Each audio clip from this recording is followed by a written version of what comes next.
শেখ হাসিনার আমলে বাউল ফকির তিস্তা কাদিয়া বিভিন্ন ঘরানা যারা সুফি দরবার শরীফের মানুষের উপর অত্যাচার হয়েছে, অনেক রকম নির্যাতন হয়েছে।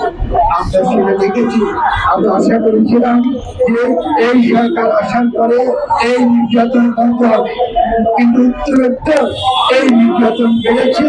আমি শুধু নির্যাতন হয়নি, আগামী নির্বাচনের আগে একটা বিশেষ পরিস্থিতি তৈরি করার জন্য আবু সরকারকে গ্রেফতার করা হয়েছে এবং তার অত্যন্ত নিরীহ ভক্তদের সেখানে পেটানো হয়েছে, আহত করা হয়েছে।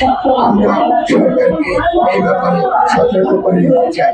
এর আগে আপনারা যারা আমার বক্তব্য শুনেছেন, আমি বারবার বলেছি, বাংলাদেশে যারা মাজার হামলা করে তারা ইহুদিদের চর, এরা মুসাদের এজেন্ট।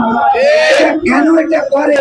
কারণ ইহুদি তত্ত্ব, ইহুদিবাদ চায় যে যেখানে যেখানে সেটা প্যালেস্টাইন হোক, আরব দেশে হোক, সেখানে ইসলামের ইতিহাসকে তারা মুছে ফেলতে চায়, তারা স্মৃতিকে মুছে ফেলতে চায়।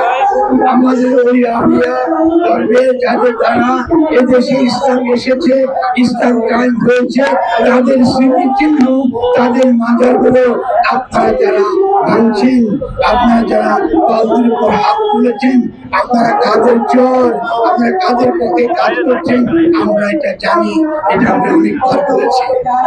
আপনারা বাংলাদেশকে আজকে আন্তর্জাতিক ভাবে যেভাবে ছোট করেছেন, আপনি বাংলাদেশের সম্পর্কে সারা দুনিয়ার মাধ্যমে আজকে বলা হচ্ছে ডক্টর ইউনূস যেখানে আছেন সেখানে এইভাবে বাউলদেরকে পিটিয়ে আপনার পানিতে ফেলে দেওয়া হয়, কিছুই না, শুধু তাদের আজকে আপনি কি মনে করেন যে এই রাষ্ট্রের কোনো মর্যাদা, বাংলাদেশের কোনো মর্যাদা আন্তর্জাতিক ক্ষেত্রে আছে?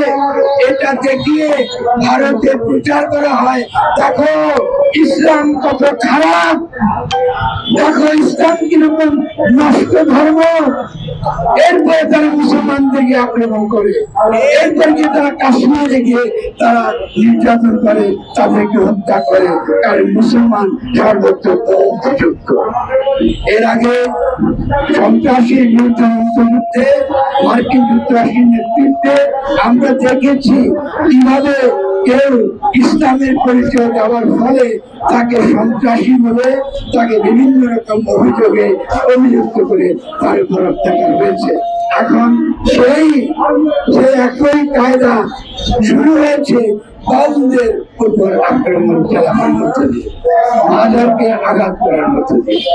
এটা আমাদের কাছে গ্রহণযোগ্য নয়, এটা কোন নাগরিকের কাছে গ্রহণযোগ্য হতে পারে না।